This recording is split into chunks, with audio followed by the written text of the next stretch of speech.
A game full of what-ifs awaited Korhonen and the Bulldogs in the 1989 state final against Dan Darlington and the Morris Redskins.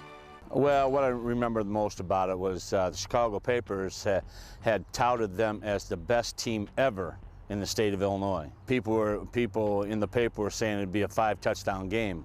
The first 13 games, we just won very handily over everybody, just demolished everybody. Now all of a sudden we're in a ball game. That first 59 minutes of the game was just back and forth, back and forth. 6-6 state championship. We're driving down the length of the field. We get down for the last play of the game, and we're on about inside Morris's 10-yard line, maybe about the 8. 12 seconds left to go. Avoid that overtime. This is where they make the big bucks, right? Yeah, exactly.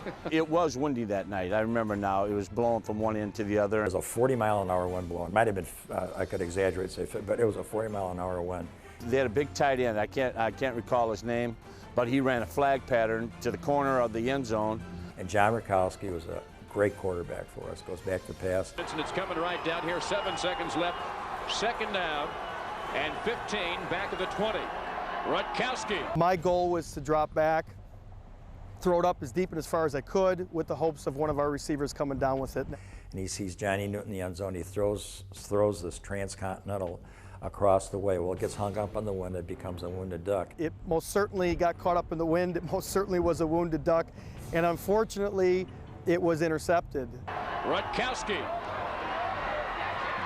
It's intercepted away from Newton. My safety jumps up, picks it on him, and he takes off streaking down the sideline. They could take it all the way. So my guess was someone's going to tackle him. There's just masses over there. Pretty soon he broke through the first wave, broke through the second wave. That's right. 20, the 30, the 40. Made it through the third wave. Right gets a block.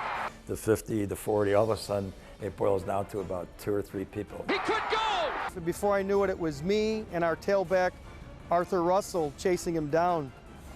I thought Arthur Russell had the angle on him. Unfortunately, he actually got past Artie Russell. It's our quarterback, John Rakowski, versus Mike Wright, and John Rakowski knocks him out of bounds. Grabbed a hold of him, held on to him for dear life, and made sure I got him out of bounds before he reached that end zone. Rakowski slows him down and takes him out of bounds. So he returned that 93 yards plus from the end zone, and that was the end of regulation right there. We're not through yet. Tom, could you ask for a better football game than what we're watching here in the 4A championship? After a few minutes to regroup, the teams headed to an overtime that was filled with as much tension and excitement as the final play of regulation. Richards got the ball first. Our coaches called a 35 bootleg pass, which was one of our better plays and plays that we would run on the goal line. The ball just outside the 2-yard line, 3rd and goal. I remember calling the play in huddle, getting the guys kind of riled up, get them excited. It was 3rd down. It's overtime. We wanted to score. Newton wide right, Ryan slot right. Called the play. Ball was snapped. As the ball was snapped, I did my fake to our running back on a 35 boot. As I turned around, I looked, and my offensive guard, who typically is going to lead the way and block for me, had tripped. Backs are in an eye. Rakowski's rolling out. As I looked, I saw the defensive end or linebacker, whoever it was, coming at me. So I made a slight stutter step outside, broke outside into the perimeter. Rakowski's rolling out, being chased. I shot for the orange cone, and I guess the rest was history. I hit the cone, and we scored and went up 12-6. Headed for the corner. He made it. He made it. Touchdown. That's the play I was looking for earlier in the football game, because Rakowski has great speed, and he just beat the corner.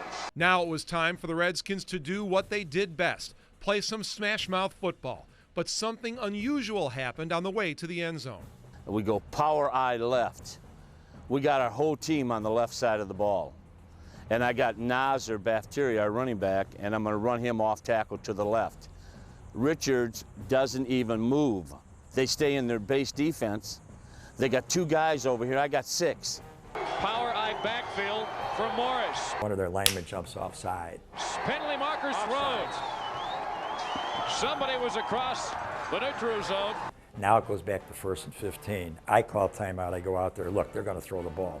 It's first and goal from the 15. And now you've got to throw the ball. And We come back and we call a screen to tailback Nasser. they haven't had a whole lot of success being able to throw the ball. I had 3 blockers. It was perfectly set up. I had 3 blockers out in front of him. Darlington throws it by Bacteri, who may have been looking where he was running before he had the football. Exactly right. And John rolls to his left, turns and throws back right, hits Nasser right in the hands, and he drops it. And he had 3 good-sized linemen right out in front of him. That right then and there, I thought, you know, I don't think God is going to let us win this game no matter what we do. After sure-handed Mike Wright let a pass go off his face mask, an unlikely hero emerged for the Bulldogs on 3rd down. There's a young man by the name of Chad Randick. Chad Randick, as a freshman, was a 5'5" and couldn't walk and chew bubble gum as a freshman. Mike Wright's in the corner of this end zone. Darlington goes back. Johnny throws back the pass. Looking for Wright. Our corner was covered and fell down, and Chad was free, and this guy's right in the end zone, and all of a sudden his body comes flying through here, blam, and knocks it down. Looking for Wright. Tipped away at the last moment by Chad Randick. You know, that guy started out at 5'5" the year before and couldn't walk and chew bubble gum. Saved our state championship.